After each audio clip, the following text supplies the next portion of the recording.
সময় যতই যাচ্ছে বিএনপি চেয়ারপারসন বেগম খালেদা জিয়ার মৃত্যুর সংবাদে এভার কেয়ার হাসপাতালের সামনে ভিড় বাড়ছে। হাসপাতালে আছেন বিশেষ প্রতিনিধি সাইদ আরমান, জানবো সেখানকার পরিস্থিতি। সাইদ, বর্তমানে হাসপাতালের সামনের দৃশ্য কি, নেতাকর্মীরা কি বলছেন? যদি আপনাকে হাসপাতালে এই এলাকার চিত্র যদি আমি আপনাকে জানাই, আপনি দেখবেন যে সকাল থেকেই তার মৃত্যু সংবাদ যখন ভোরে ছড়িয়ে পড়ে, তারপর থেকে কিন্তু নেতাকর্মীরা আসতে শুরু করেন তাৎক্ষণিকভাবে। এখন পর্যন্ত অনেক নেতাকর্মী আসছেন, অনেক হয়তো চলে যাচ্ছেন, কিন্তু হাসপাতাল নেতাকর্মীদের উপস্থিতি কিন্তু শিক্ষা উপস্থিতি কিন্তু আমরা তাদের দেখতে পাচ্ছি। তারা অনেকেই কান্নাকাটি করছেন, অনেকে তাদের সুখের কথা জানাচ্ছেন, অনেকেই এই বাংলাদেশের গণতন্ত্র এবং উন্নয়নে বেগম খালেদা জিয়ার যে অবদান সেটি কিন্তু বাংলাদেশের গণতন্ত্র এবং উন্নয়নে বেগম খালেদা জিয়ার যে অবদান সেটি কিন্তু বলবার চেষ্টা করছেন। আর হাসপাতালের বেগম খালেদা জিয়ার কথা যদি আমি আপনাকে জানাই, তার মরদেহ এরই মধ্যে হাসপাতাল সূত্রে আমি যেটি জানতে পেরেছি যে মুসলিম আইনে যে গোসল করাতে হয় সেটি সম্পূর্ণ হয়েছে। তাকে এখন হাসপাতালের তার মরদেহটি হাসপাতালের মর্গে রাখা হয়েছে। আমরা দলীয় সূত্র যেটি বলছে তার মরদেহ এখানেই থাকবে। আজকে তার মরদেহ বের করবার কোনো কথা নেই। আগামীকাল হয়তো বা দলীয় এবং পারিবারিক সব আয়োজন সম্পূর্ণ করে তাকে এবং সবশেষ দক্ষিণ প্লাজায়, সংসদ ভবনের দক্ষিণ প্লাজায় জানাজা শেষ করে প্রয়াত স্বামী রাষ্ট্রপতি জিয়াউর রহমানের কবরের পাশে তাকে সমাহিত করা হবে। এটি কিন্তু আমরা অনেকটা জানতে পারছি। যদি বেগম খালেদা জিয়ার বর্ণাঢ্য রাজনৈতিক জীবন কিন্তু আজকে এখানে যারা আসছেন নেতাকর্মীরা সেটি কিন্তু তারা আলোচনা করছেন। আপনি জানেন যে বেগম খালেদা জিয়ার নানা কারণে আপসের নেত্রী হয়ে উঠেছিলেন। বিশেষ করে তার রাজনৈতিক দৃঢ়তা কিন্তু দেশের মানুষের কাছে, তার কর্মীদের কাছে খুব প্রশংসিত ছিল। অনেকেই তাকে গণতন্ত্রের মা বলতেন। বেগম খালেদা জিয়া শুধু বিএনপি চেয়ারপারসন ছিলেন তা না, কিন্তু সেই আবেগের জায়গাটা কিন্তু আমরা হাসপাতালে যারা এসছেন নেতাকর্মী তাদের মধ্যে দেখতে পাচ্ছি। রাজনীতিতে আপনি জানেন যে উত্থান পতন থাকে। যারা রাজনীতি করেন তাদের মামলা মোকদ্দমা, গ্রেপ্তার, কারাবাস, নির্যাতন, সব প্রতিপক্ষের হামলা, এগুলো আক্রমণ সব সহ্য করতে হয়। এইসব ঝুঁকি নিয়ে কিন্তু রাজনীতি করতে হয় এবং বেগম খালেদা জিয়াও কিন্তু এসব পরিস্থিতির মধ্য দিয়ে কিন্তু রাজনীতি করেছেন। উপরন্তু তার স্বামী প্রয়াত রাষ্ট্রপতি জিয়াউর রহমান মারা যাওয়ার পরে তিনি ভেঙে পড়েছিলেন, কিন্তু তিনি রাজনীতিতে আসতে চাননি। দলীয় নেতাকর্মীদের আগ্রহের কারণে রাজনীতিতে আসছেন। তখন কিন্তু তিনি দুই পুত্র আরাফাত রহমান এবং বড় ছেলে তারেক রহমানকে নিয়ে একটি গভীর সংকটের মধ্য দিয়ে কিন্তু এই রাজনীতিতে যুক্ত হয়েছেন। আপনি জানেন যে তিনি মুক্তিযুদ্ধের সময় তিনি এক ধরনের দুর্বিষহ জীবনযাপন করেছেন, কারণ সেনানিবাসে তাকে যুদ্ধবন্দী করে রাখা হয়েছিল।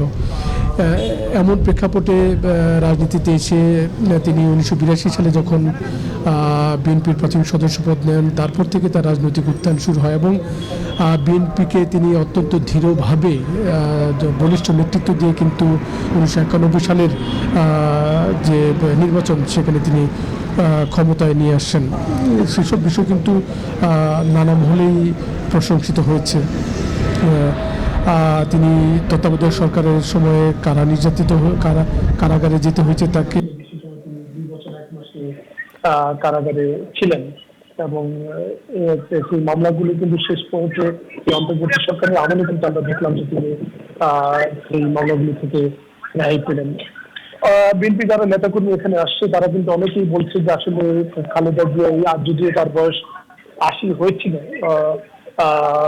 অনেকে কিন্তু বলছে যে আসলে এত তাড়াতাড়ি তার চলে যাওয়ার কথা নয়। বিগত সরকারের সময় তার কারাগারে তার উপর যে নির্যাতন হয়েছে সেই কারণে তিনি আসলে দ্রুত চলে গেলেন। অনেকে কিন্তু এটি বলবার যে তাকে তখন স্লো পয়জনিং করা হয়েছে। আপনাকে খালেদা জিয়ার জনপ্রিয়তার কথা যদি দুটি জানাই, খালেদা জিয়া সব মিলিয়ে 5টি নির্বাচনে 23টি সংসদীয় আসনে নির্বাচন করেছেন এবং তিনি সবকটি আসনে কিন্তু বিজয়ী করছিলেন। এতটা জনপ্রিয় ছিলেন মানুষের কাছে। তবে তার মৃত্যুকালে কিন্তু একটি কথা কিন্তু বিএনপি নেতাকর্মীরা বলছে যে খালেদা জিয়া যে আদর্শ রেখে গেছেন, আপোষ করেননি এবং গণতন্ত্রের জন্য তিনি কিন্তু কথা বলছেন যে তিনি তাকে বহুবার চাপ দেওয়া হয়েছে দেশ থেকে বিদেশি যেতে, কিন্তু তিনি যান নাই। তিনি বলছেন যে এই দেশটি তার ঠিকানা, এবং তার এই আদর্শ বিএনপি লালন করবে, তার এই আদর্শ লালন করে বিএনপি তার যে রাজনৈতিক কর্মকাণ্ড সেটি অব্যাহত রাখবে। একই সঙ্গে আরেকটি বিষয় কিন্তু খুব আলোচনা হচ্ছে যে দেশে এখন একটি সংকটময় পরিস্থিতি অব্যাহত চলছে। রাখবে।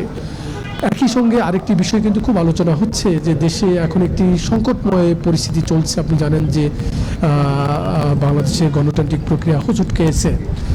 তো ফেব্রুয়ারিতে যে নির্বাচন হবে তার মধ্য দিয়ে বাংলাদেশ হয়তো আবারও একটি গণতান্ত্রিক প্রক্রিয়ায় ফিরবে। ঠিক এই যে সংকটময় মুহূর্ত, সেই মুহূর্তে তার বিদায়টা দেশের জন্য একটি কঠিন পরিস্থিতি। অনেকে মনে করছেন তিনি বেঁচে থাকলে বাংলাদেশের এই গণতান্ত্রিক প্রক্রিয়ার যে উত্তরণ সেটি হয়তো আরও সহজ হতো, আরও বাস্তবসম্মত হতো। সেই বিষয়গুলো কিন্তু অনেকেই আলোচনা করছে।